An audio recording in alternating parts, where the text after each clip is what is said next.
नमस्कार दोस्तों, last term पे अपने बेसिटी कर रहे थे, उसी के आगे कंटिन्यू करेंगे। कुछ चीज़ें हमने बता दी थी, आज 3 चीज़ें बताएंगे अभी, फिर उसके बाद से क्वेश्चन वगैरह किया जाएगा। इससे पहला SIP प्रभाव।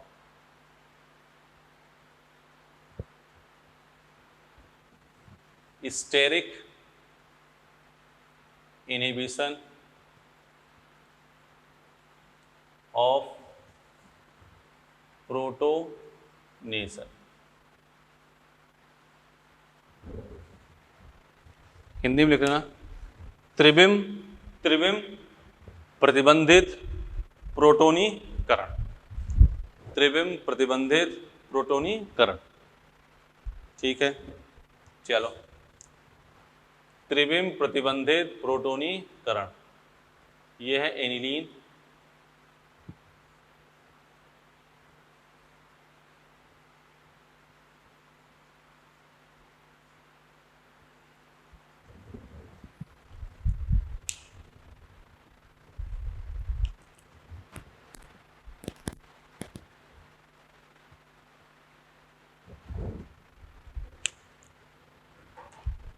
एनिलीन के ऑर्थो पर कोई ग्रुप, बेसिटी क्या हो गई, कम हो गई। ध्यान सुनो, ये है एनिलीन। ये बात किसके कंपेयर में हो रही है? एनिलीन के। किसके कंपेयर में हो रही है? ध्यान सुन लो, एनिलीन के कंपेयर में हो रही है। एनिलीन है, ये एनिलीन के ऑर्थो पर कोई ग्रुप है, H+ डाला गया, इसके कारण त्रिविम बाधा उत्पन्न होती है। क्या होती है? त्रिविम बाधा, जिससे यह H+ आसानी से एक्सेप्ट नहीं कर पाएगा, जिससे बेसिटी क्या हो जाएगी, डिक्रीज। लिखो इसको, जब एनिलीन के ऑर्थो पर ग्रुप, कुछ एक्सेप्शन है लेकिन पीएमटी काम इतने चल जाएगा, ग्रुप एल्किल ग्रुप, जब एनिलीन के ऑर्थो पर एल्किल ग्रुप, कुछ और भी ग्रुप होते हैं, CCl3 भी है, Cl भी, वो भी चलता है। जब एनिलीन के ऑर्थो पर ग्रुप जुड़े होते हैं, जब एनिलीन के ऑर्थो पर ग्रुप जुड़े होते हैं तो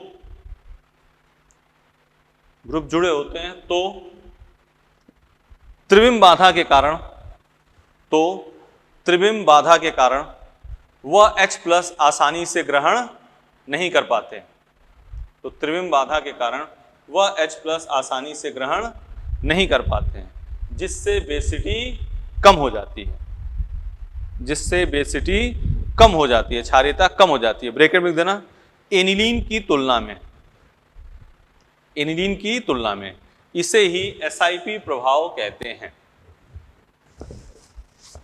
इसे ही SIP प्रभाव कहते हैं, ठीक है बेटा। ध्यान से एक बार दोबारा सुनो, ये है एनिलीन, ये एनिलीन के ऑर्थो पर ग्रुप लगा है। ऑर्थो पर ग्रुप लगा होने के कारण जब इस पर H+ डालोगे तो ये आसानी से H+ ग्रहण नहीं करेगा, जिससे इसकी क्षारीयता कम हो जाएगी। किसके कंपेयर में बात हो रही है? एनिलीन के। इसे ही क्या कहते हैं? एनिलीन SIP प्रभाव। ठीक, इधर आ जाओ। जैसे एग्जांपल, और जितना बड़ा ग्रुप लेंगे क्षारीयता उतनी ही कम। जैसे NH2 है, दोनों तरफ लगा दो और कम हो जाएगा। ये है, ठीक है ना, और ये कर दिया, दोनों तरफ लगा दिया और कम हो गया, ठीक है ना, क्योंकि त्रिविम बाधा और अधिक हो गई तो ये H+ आसानी से ग्रहण नहीं कर पाएगा, H+ आसानी से ग्रहण नहीं कर पाएगा। बोलो, H+ आसानी से ग्रहण नहीं कर पाएगा। लिख लिया? इधर आ जाओ।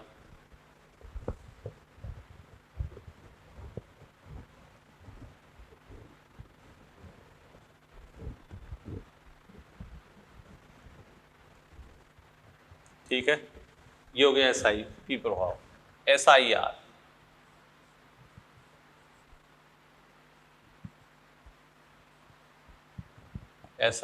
Effect in aniline.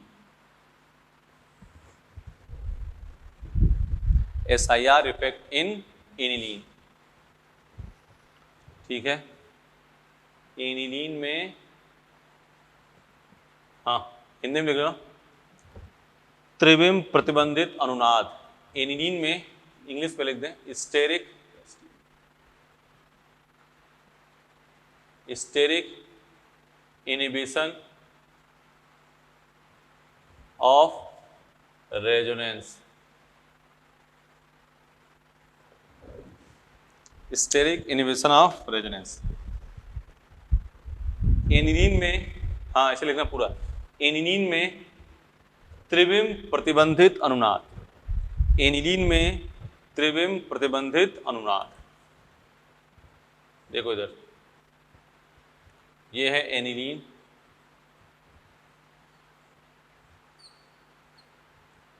ये है एनिलीन का, ठीक है। देखो इधर हो गया, इधर देखो, ये है लोन पेयर और ये सिंपल लोन पेयर, ठीक है ना। इसके त्रिविम बाधा के कारण, इसके त्रिविम बाधा के कारण, ठीक है ना, यह लोन पेयर अनुनाद में भाग नहीं लेगा, जिससे क्षारीयता क्या हो जाएगी, बढ़ जाएगी। किसके कंपेयर में, एनिलीन के कंपेयर में, ठीक है ना। लिखो लिखो, जब एनिलीन के, लिखो जब एनिलीन, ये एनिलीन है और इसी के नाइट्रोजन पर कोई ग्रुप लग गया है एल्किल, जब एनिलीन के नाइट्रोजन पर, जब एनिलीन के नाइट्रोजन पर एल्किल समूह लगा होगा, जब एनिलीन के नाइट्रोजन पर एल्किल समूह लगा होगा, तो त्रिविम बाधा के कारण, तो त्रिविम बाधा के कारण, त्रिविम बाधा के कारण एनिलीन का, त्रिविम बाधा के कारण नाइट्रोजन का, त्रिविम बाधा के कारण नाइट्रोजन का लोन पेयर, नाइट्रोजन का लोन पेयर अनुनाद में भाग नहीं लेगा। नाइट्रोजन का लोन पेयर अनुनाद में भाग नहीं लेगा, नाइट्रोजन का लोन पेयर अनुनाद में भाग नहीं लेगा,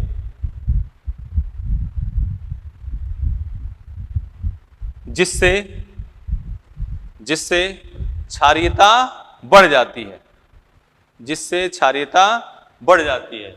ब्रैकेट में लिख देना, ब्रैकेट में लिख दो, एनिलीन की तुलना में, ब्रैकेट में एनिलीन की तुलना में, इसे ही SIR प्रभाव कहते हैं। ध्यान सुनो, एनिलीन है, एनिलीन के नाइट्रोजन में कोई ग्रुप लगा है, तो वो लोन पेयर अनुनाद में भाग नहीं लेगा। जब भाग नहीं लेगा तो क्षारीयता क्या हो जाएगी, बढ़ जाएगी। इसे ही एनिलीन का SIR प्रभाव कहते हैं, ठीक है। अब बात सुन लो एक बार, मेन बात, एनिलीन SIP प्रभाव और SIR प्रभाव। एनिलीन के नाइट्रोजन पर, ये एनिलीन की तुलना में ही है, जब एनिलीन के नाइट्रोजन कोई ग्रुप लगा होगा तो क्षारीयता बढ़ेगी। जितना अधिक लगा होगा क्षारीयता उतना ही, जितना बड़ा लगा होगा क्षारीयता उतनी अधिक। और एनिलीन के ऑर्थो पर कोई ग्रुप लगा होगा क्षारीयता कम, जितना अधिक लगा होगा, बड़ा लगा होगा ग्रुप, क्षारीयता उतनी ही कम। तो फाइनल लिख दे रहे हैं, ये समझ गए SIR प्रभाव एनिलीन में। पहले क्वेश्चन लिख दें इसके,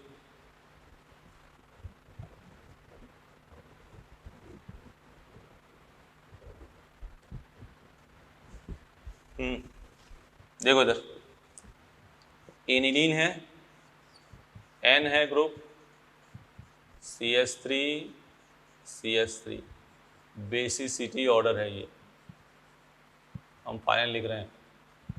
इसके बाद हो गया ये NHCH3, फिर लिख दिया हमने एनिलीन। और मान लो C2H5 लगा देते दोनों तरफ, और अधिक हो जाता, ठीक है ना। फिर यहाँ NH2, फिर यहाँ NH2, ठीक है ना। SIP चल रहा है, क्या चल रहा है, SIP NH2। यहाँ क्या है,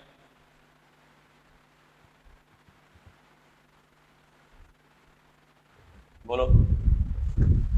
तो ये तो सिंपल एनिलीन, इधर क्या लग रहा है SIR और इधर क्या लग रहा है SIP। एनिलीन के नाइट्रोजन पे कोई ग्रुप लगा होगा तो क्षारीयता और बड़ा करना हो और बड़ा ग्रुप लगा दो, और अधिक करना हो तो और बड़ा ग्रुप लगा दो, NC2H5 C2H5, बेसिटी और अधिक, ठीक है ना। और जैसे जैसे ऑर्थो ग्रुप लगाओगे बेसिटी क्या हो जाएगी, कम हो जाएगी। ये तो आपका क्या है SIR और SIP। पॉज करके देख लो भाई, पॉज करो वीडियो को, एक बार को आराम से देख लो, ठीक है। इधर आ जाओ, मिटाएं इसको मिटा रहे हैं अब।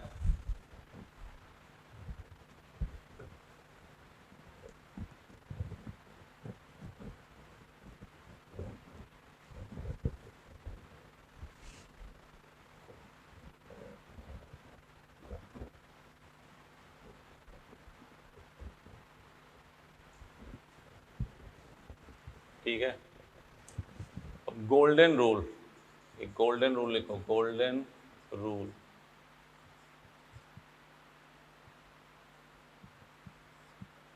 ऑफ बेसिसिटी, क्षारीयता का सुनहरा नियम, गोल्डन रूल। बेसिसिटी का गोल्डन रूल लिखने जा रहे हैं, इस पे बात करेंगे।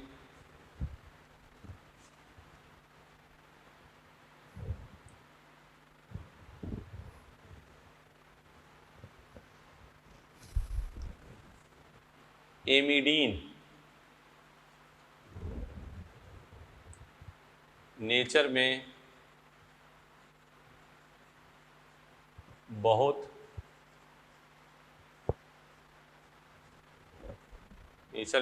अधिक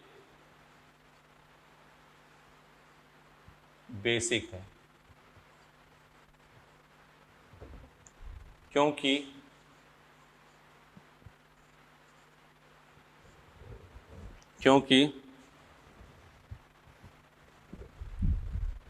इसका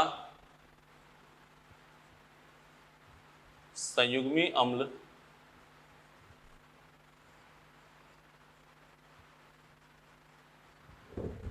अम्ल अनुनाद के द्वारा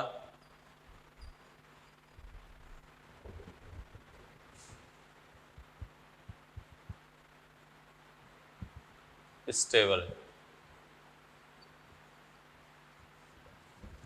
क्योंकि इसका संयुग्मी अम्ल अनुनाद के द्वारा स्थायी। क्या है देखो, RC double bond NH2, X है Y है, H प्लस डाला इसमें, तो RC double bond NH2 plus, और यहाँ क्या हो गया NH2, फिर इसमें क्या हो गया रेजोनेंस, ये X है ये Y, तो RC, ठीक है ना, NH2 double bond NH2 plus, देख लो ये तो है। इसमें क्या हो गया रेजोनेंस, इस वजह से X Y से अधिक बेसिक है, X की क्षारीयता Y से अधिक है। अब सुन लो इधर, ये तो सब कहानी लिख दी, एमिडीन, एमाइड नहीं यार, एमिडीन करना है इसको, एमिडीन, एमाइड तो कम क्षारीय होता है। देखो पहले, फिर इस पे एग्जाम्पल से बात करेंगे क्योंकि बहुत मोस्ट इंपॉर्टेंट बात है। एमिडीन नेचर में बहुत अधिक बेसिक है, क्योंकि इसका संयुग्मी अम्ल अनुनाद के द्वारा स्थायी है। पहली बात ध्यान सुनो, हमने कहा अनुनाद क्षारीयता को कम करता है, लेकिन ध्यान सुनना, जितना अधिक NHN या NH2 ग्रुप अनुनाद में होगा क्षारीयता सर्वाधिक, बोलो क्या कहा हमने, अनुनाद क्षारीयता कम करता है। लेकिन एमिडीन, जैसे इसका ग्वानिडीन, NCERT का मोस्ट फेमस एग्जाम्पल, तो हमसे ध्यान से बात एक सुन लो, ये तो अपने पोज करके लिख लो, X और Y ये डबल बॉन्ड है, ये H प्लस लेने के बाद रेजोनेंस से स्टेबलाइज हो रहा है, इसलिए X की क्षारीयता Y से अधिक। ये तो एक थ्योरी हो गई, ये तो पूरा लिख दिया हमने, ये एक्स और वाई है, वही चीज है, रेजोनेंस में हो गया ना एक्स और वाई। लेकिन अब बात सुनो इधर, जब भी NH2 NH और N रेजोनेंस में होगे क्षारीयता सर्वाधिक, और जितना अधिक रेजोनेंस में होगा क्षारीयता उतनी ही अधिक। कौन? NH2 NH और N। ठीक, क्वेश्चन पे आते हैं, इसको मिटा दें फिर क्वेश्चन लिखते हैं, फिर देखना।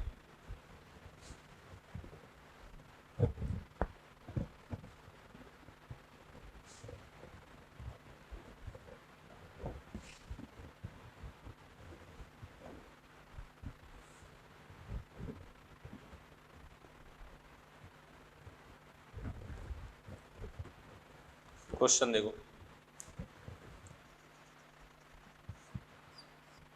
CH3 C double bond NH NH2, ठीक है। दूसरा NH2 C double bond NH NH2। तीसरा CH3 CH double bond NH। एक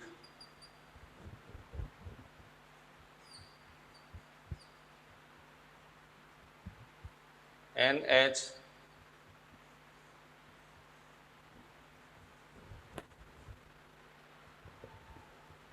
NH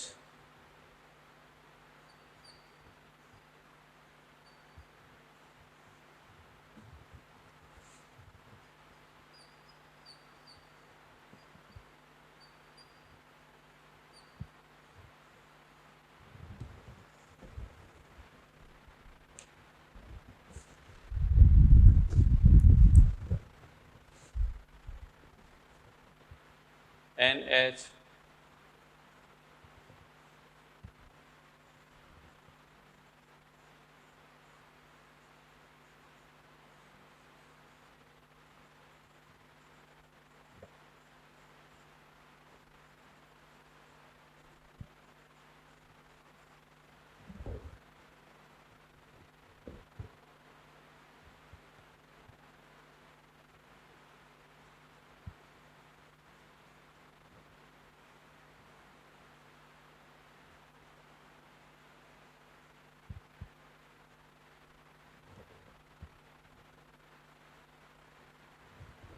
ठीक है।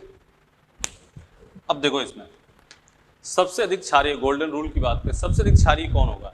जितना अधिक NH2 NH या N, जितना अधिक रेजोनेंस में होगा बेसिटी क्या होगी? उतनी ही अधिक, बेसिटी उतनी ही अधिक। सबसे अधिक कौन सा होगा इसमें? सेकेंड। इसी का नाम तो क्या है? ग्वानिडीन। इसी का नाम क्या है? ग्वानिडीन। सेकेंड के बाद फर्स्ट, फिर थर्ड। ये देख रहे हो ना, इसमें देखो सबसे अधिक रेजोनेंस में कौन है? थर्ड, फिर सेकेंड, फिर फर्स्ट। इसमें आ जाओ, सबसे अधिक थर्ड, फिर बोलो सेकेंड, फिर फर्स्ट। इसमें और इसमें फर्स्ट ग्रेटर देन सेकेंड। बोलो, देख लो इसको ध्यान से।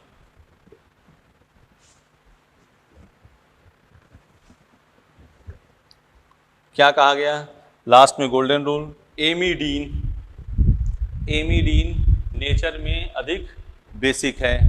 क्यों? क्योंकि H प्लस लेने के बाद, H प्लस लेने के बाद वो क्या करेगा? H प्लस लेने के बाद वो क्या करेगा? अनुनाद के द्वारा स्थायी हो जाता है। तो आपसे ध्यान से कहा गया कि NH2 NH या N जितना अधिक, NH2 NH या N जितना अधिक रेजोनेंस से, जितना अधिक रेजोनेंस से में हो बेसिटी उतनी ही अधिक। पहला एग्जांपल लिया NH2 double single lone pair. यहां देखो double single lone pair, double single lone pair, अधिक यहां पे हुआ ना, तो सबसे अधिक सेकेंड, फिर फर्स्ट, फिर थर्ड। ध्यान से देख लो, ध्यान से इसको देख लो भाई, इसमें देखो NH डबल सिंगल कितना अधिक NH2 NHN है ये देखना है। सबसे अधिक ये है, थर्ड, सेकेंड, फिर फर्स्ट, देख लिया। इधर देखो इसमें सबसे अधिक कौन दिख रहा है, ये देखो, देख रहा ना, सबसे अधिक थर्ड, फिर डबल सिंगल सेकेंड, फिर फर्स्ट। इसमें फर्स्ट ग्रेटर देन सेकेंड, देख लो।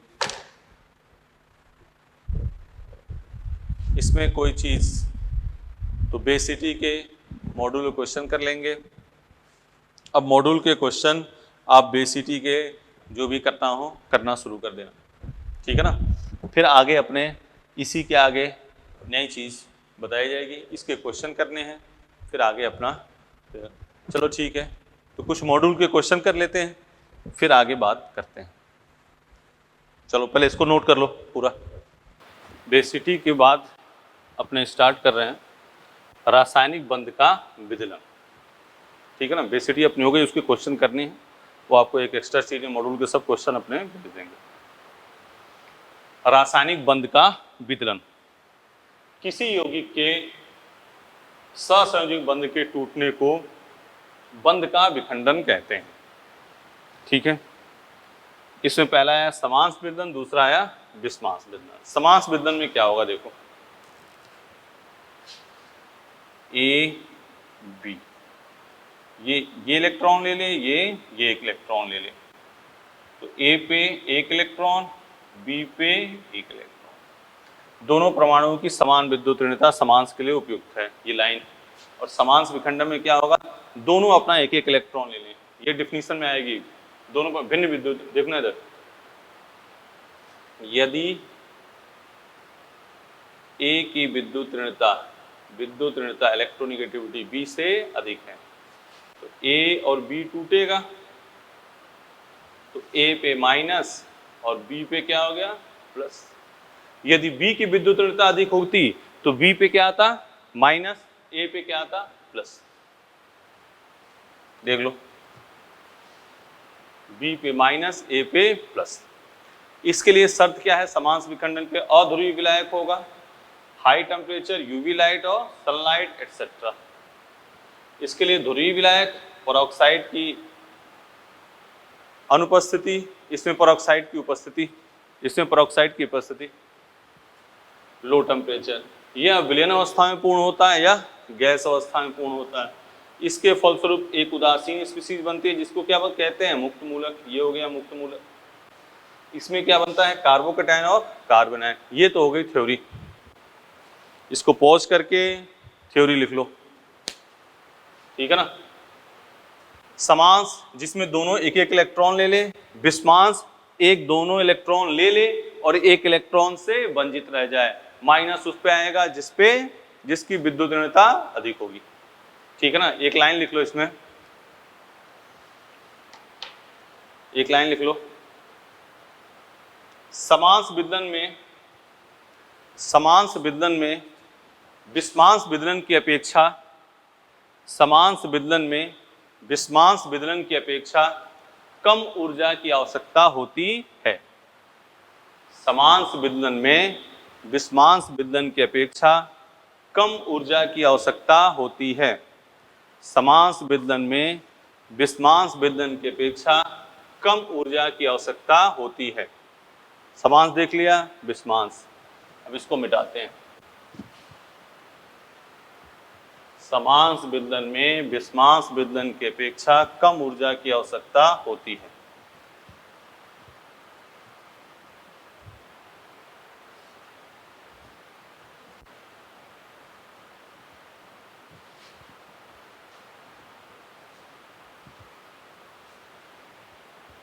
ठीक है, तो समांस विदलन दोनों एक एक इलेक्ट्रॉन ले लेगा, विस्मांस विदलन में एक दोनों इलेक्ट्रॉन ले लेगा और एक इलेक्ट्रॉन से क्या रहेगा, वंचित रहेगा। ये बात तो है, बोलो। इसमें अपने और ये लाइन बोल दी, समांस विदलन में विस्मांस विदलन की अपेक्षा कम ऊर्जा की आवश्यकता होती है। देखो रिएक्शन इंटरमीडिएट, रिएक्शन इंटरमीडिएट, अभिक्रिया मध्यवर्ती, पहला फ्री रेडिकल, दूसरा कार्बोकैटायन, तीसरा कार्बन आयन, चौथा कार्बीन, पांचवा नाइट्रीन और 6 नंबर बेंजाइन। ये तीनों तो हमें कंपलसरी इसी में पढ़ने हैं। कार्बीन नाइट्रीन अपने आगे पढ़ेंगे, ठीक है ना। बेंजाइन हल्का फुल्का बता दिया जाएगा। ये तीन का अपने ज़्यादा बात करनी है, पहले इसको लिख लो, फिर एक एक की बात करेंगे अपने। इसको पहले लिख लो।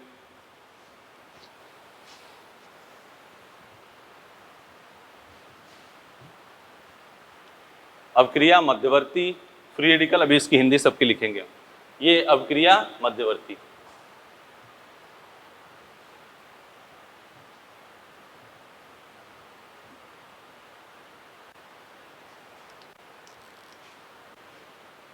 फ्री रेडिकल,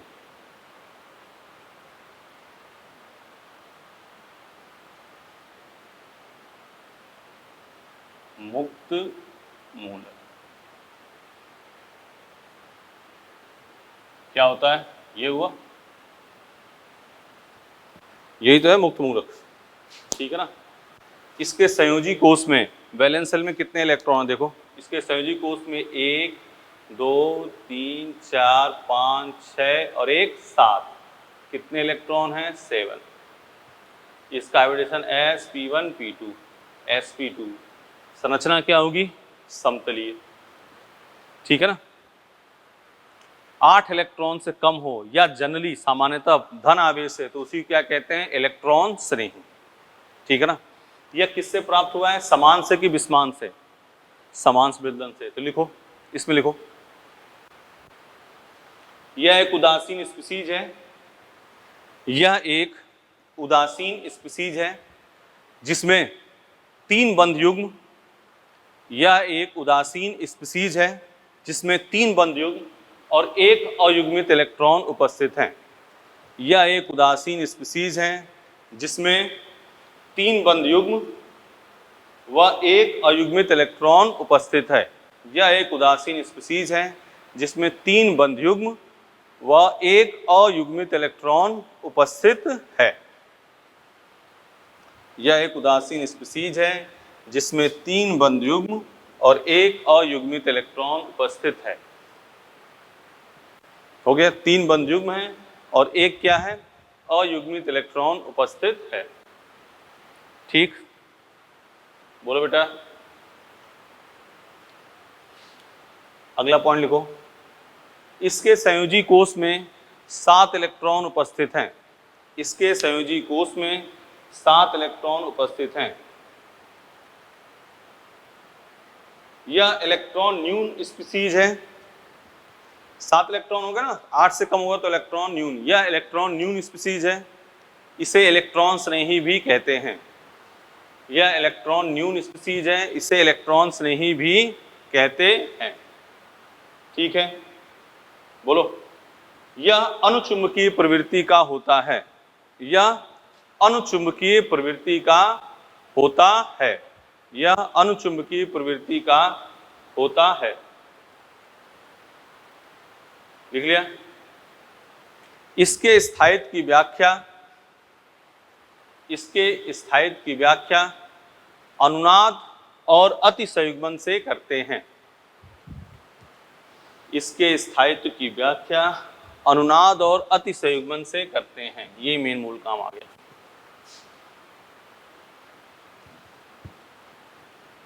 क्या क्या बात हुई देख लो दोबारा। यह है आपका मुक्त मूलक। संयोजी कोष में कितने? 1 2 3 4 5 6 7 इलेक्ट्रॉन। यह इलेक्ट्रॉन न्यून स्पीसीज है, इलेक्ट्रॉन स्नेही की तरह कार्य करता है। संकरण sp1p2 क्या है? sp2, ठीक है। संकरण क्या है इसका? sp2। या अनुचुंबकीय प्रवृत्ति का होता है, अनपेयर्ड इलेक्ट्रॉन है, क्या होगा? पैरामैग्नेटिक। अनपेयर्ड इलेक्ट्रॉन क्या होगा, पैरा, और पैरा होगा तो क्या, इसको हिंदी में कहते हैं अनुचुंबकी। ठीक है ना भाई, जोड़ा जब पेयर्ड होगा तो डायमैग्नेटिक, अनपेयर्ड होगा तो पैरामैग्नेटिक। ठीक है, और इसके स्टेबिलिटी की एक्सप्लेनेशन कैसे करेंगे, रेजोनेंस एंड हाइपर कॉन्जुगेशन। सीधा एग्जांपल देख लो, ये देखो आप, ये बेंजीन है और यहाँ क्या है, CH2 फ्री रेडिकल, ये बेंजीन है और यहाँ क्या है, CH फ्री रेडिकल CH3, दिख रहा है, यहाँ क्या है, बेंजीन और CH इधर फ्री, CH3 इधर CH3। अब आराम से देखो इसको, बेंजीन तो तीनों में है ना, देखो यहाँ भी बेंजीन है, यहाँ भी बेंजीन है, यहाँ बेंजीन है, यहाँ कोई अल्फा H है, फ्री रेडिकल के ठीक बगल में कार्बन के पास हाइड्रोजन, यहाँ देखो है, अल्फा हाइड्रोजन कितने हैं, 3, यहाँ अल्फा हाइड्रोजन 6। तो सबसे पहले आप क्या देखोगे, फ्री रेडिकल की स्टेबिलिटी के लिए रेजोनेंस, और फिर देखोगे हाइपर कॉन्जुगेशन। तो सबसे अधिक स्टेबल क्या हुआ, थर्ड, फिर सेकेंड, और फिर क्या हुआ, फर्स्ट। बोलो, दिख रहा ना, अल्फा हाइड्रोजन यहाँ 3, यहाँ अल्फा हाइड्रोजन 6। ठीक है, बोलो, सही है। अगला देख लो, CH2 double bond CH CH2 free radical, CH2 double bond CH CH free radical CH3, CH2 double bond CH,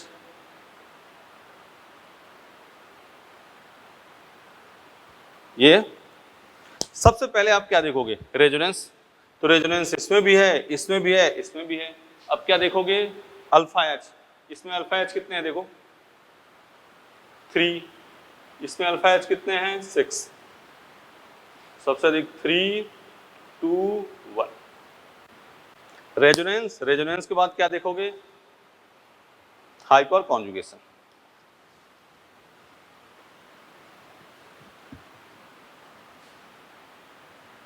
ठीक है ना, यहां एक छोटी सी बात देख लो, नोट करके लिख लो,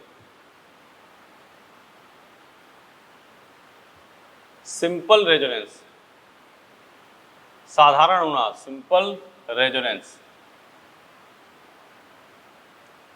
क्रॉस रेजोनेंस से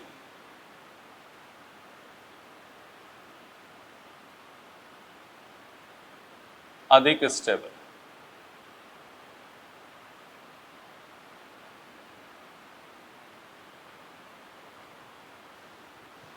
सिंपल रेजोनेंस क्रॉस रेजोनेंस से अधिक स्टेबल है। जैसे सिंपल रेजोनेंस देखो, साधारण, सिंपल रेजोनेंस, हिंदी में इसको कहते हैं साधारण अनुनाद। क्या कहते हैं, साधारण अनुनाद। क्या होगा जब रेजोनेंस एक ही साइड में हो, एक ही तरफ से हो, ये क्या हो गया, सिंपल रेजोनेंस।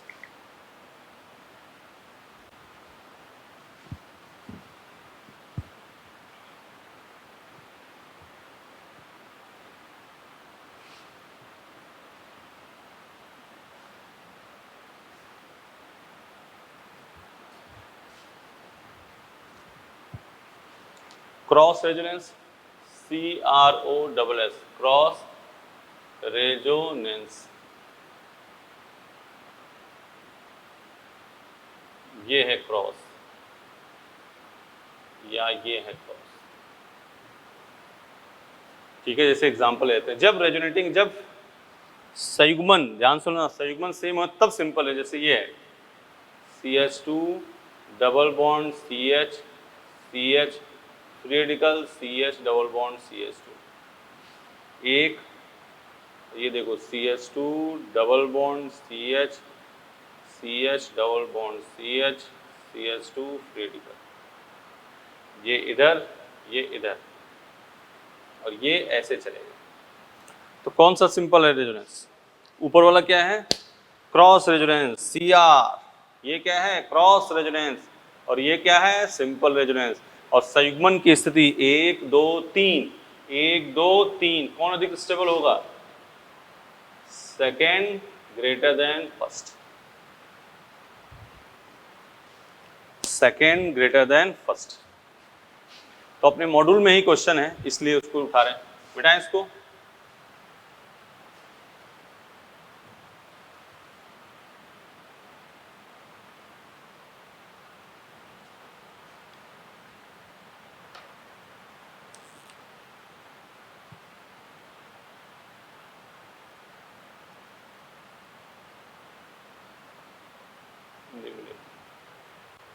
ठीक है,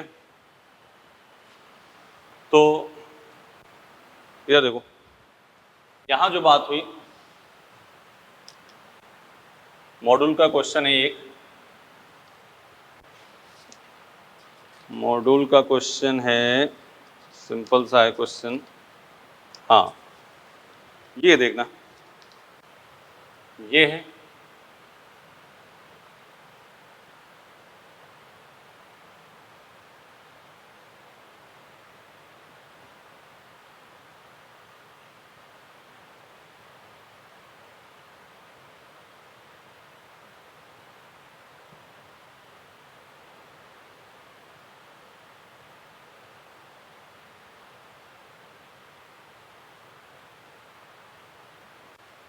ये है, देखो इधर पहला दूसरा तीसरा दिख रहा है, देख लो।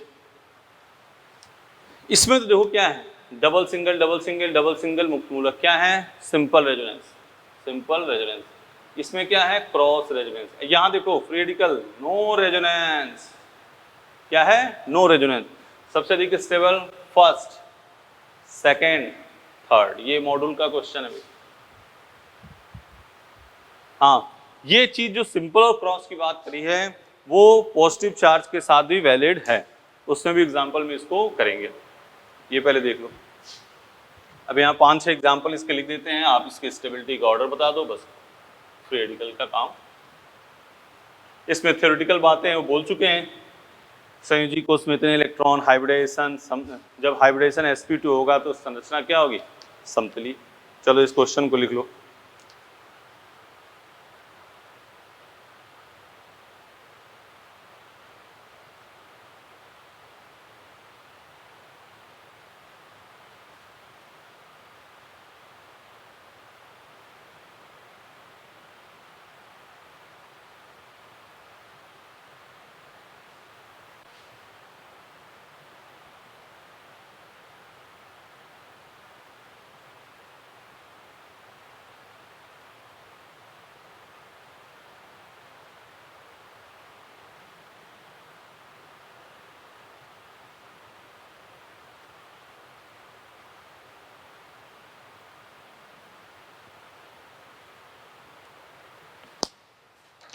एग्जाम्पल लिख रहे हैं, सब में तुम्हें ऑर्डर ऑफ स्टेबिलिटी तुम्हें बतानी बेटा।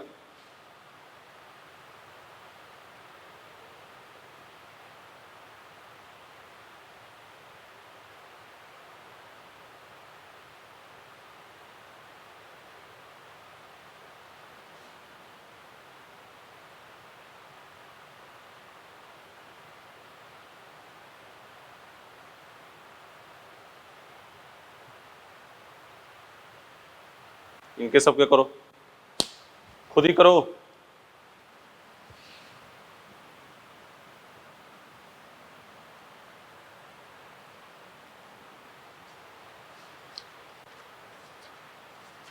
तुरंत करो इसका आंसर।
6 क्वेश्चन लिख दिए। मुक्त मूलक के साइड पे 8-10 क्वेश्चन हो गए, इस पे बात कर रुक जाओ। इधर देखो, सबसे पहले ये क्या है? Simple resonance. ये क्या है? Cross resonance. और ये रेजोनेंस है, लेकिन इसमें संयुग्मन, इसमें नंबर ऑफ कॉन्जुगेशन देखो 1 2 3 है, इसमें 1 2 3 है, इसमें 2 ही है। क्या संयुग्मन की स्थिति कितनी है? इसमें 2, इसमें कितनी है? 3 इसमें कितनी है? 3। जब संयुग्मन की स्थिति समान हो तब ये क्रॉस और सिंपल देखना बेटा। क्या देखोगे? जब संयुग्मन की स्थिति समान हो तो ही हमें क्या देखना है? क्रॉस और सिंपल। तो ये कैसा रेजोनेंस है? Simple resonance. ये कैसा है? क्रॉस। कौन अधिक स्टेबल होगा? ए, सबसे अधिक स्टेबल ए, फिर सी, और फिर क्या आ गया? बी। ए सी बी। ठीक है, इसमें सबसे अधिक ए, फिर बी, फिर सी।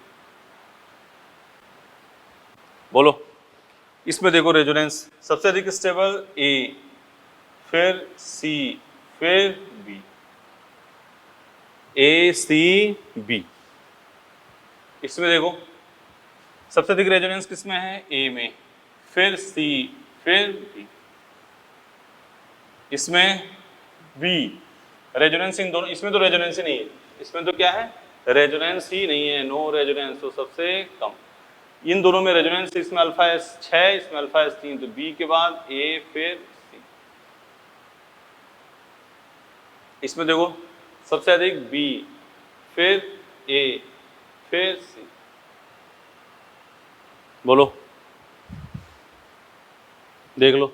सबसे पहले क्या देखना है? रेजोनेंस। हाँ, इस क्वेश्चन में देखो सिंपल रेजोनेंस और क्रॉस रेजोनेंस में सिंपल रेजोनेंस अधिक स्टेबल, लेकिन दोनों में संयुग्मन की स्थिति सेम है। सब सिंपल क्रॉस, यहाँ संयुग्मन की स्थिति 2 ही थी, यहाँ 3 थी, यहाँ 3 थी, अब सिंपल और क्रॉस देख लिया।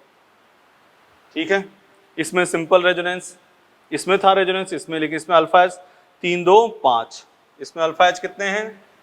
अल्फा एच 5, इसमें अल्फा एच 2, तो ए और बी में ए, और सी में क्या है? No resonance, no resonance. इसमें देखो सबसे अधिक ए सी बी।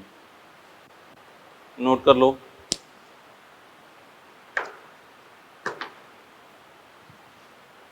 मिटा दें।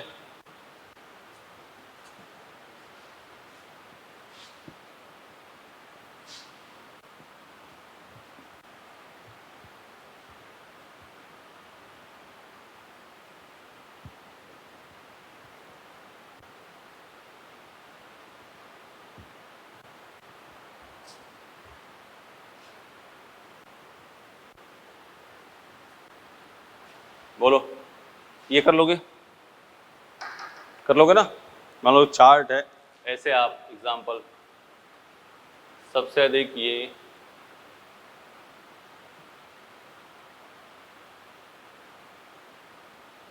ठीक है ना, फिर ये,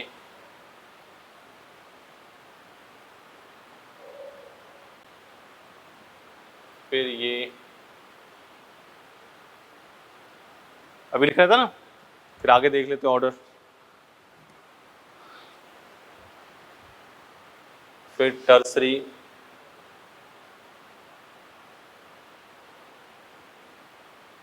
CH3 CH,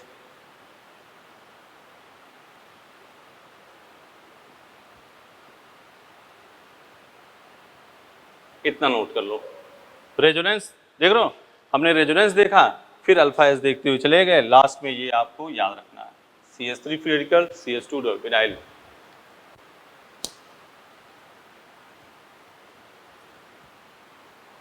इसके भी आगे कौन सा आएगा? CH3 CH2 free radical. तो ये मॉड्यूल में है, इसको याद रख लेना। कर लोगे?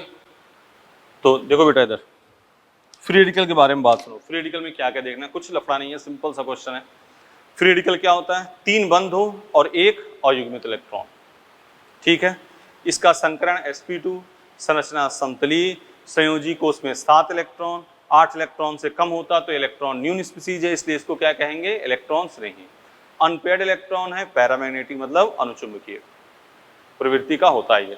ठीक है, थ्योरी हो गई। अब इसके स्थायित्व की व्याख्या किससे करेंगे, अनुनाद और अतिशयोगमन। पहले क्या देखोगे, अनुनाद, फिर क्या देखोगे, अतिशयोगमन। अल्फा एस देख लिया, जो जिसमें अनुनाद है, अल्फा एस जिसमें अधिक है वो अधिक स्टेबल। पहले अनुनाद, ठीक है। एक किसी में बताया simple resonance is more stable then cross resonance, जब संयुग्मन की स्थिति समान है। फिर एक फाइनल लास्ट में ये लिख दिया, ये क्रम ध्यान रखना बस। ये अभी क्वेश्चन ही कर लिया था, अभी कई क्वेश्चन लिखे थे। पहले रेजोनेंस 3 बेंजीन रिंग 2 1, फिर tertiary 9 alpha hydrogen 6 alpha hydrogen 3 और ये लास्ट में 2 याद रखना। बोलो कर लोगे ना। तो इतना नेक्स्ट क्लास में अपने करेंगे क्या, कार्बोकैटायन, कार्बन आयन, बेंजाइन के बारे में, कार्बन नाइट्रिन हल्का फुल्का बताया जाए। ठीक है, चलो तो इसको कर लेना बेटा। एक वीडियो आपका उसके सीट का हम दे देंगे 2, आज एक कोशिश करेंगे बनाने की, फिर आप तक पहुंचा दिया जाएगा। आप इसको आराम से पॉज कर करके आराम से पढ़ना, कर लोगे, नोट कर लिया, इधर इधर देख लो। ठीक है बेटा, thank you, best of luck.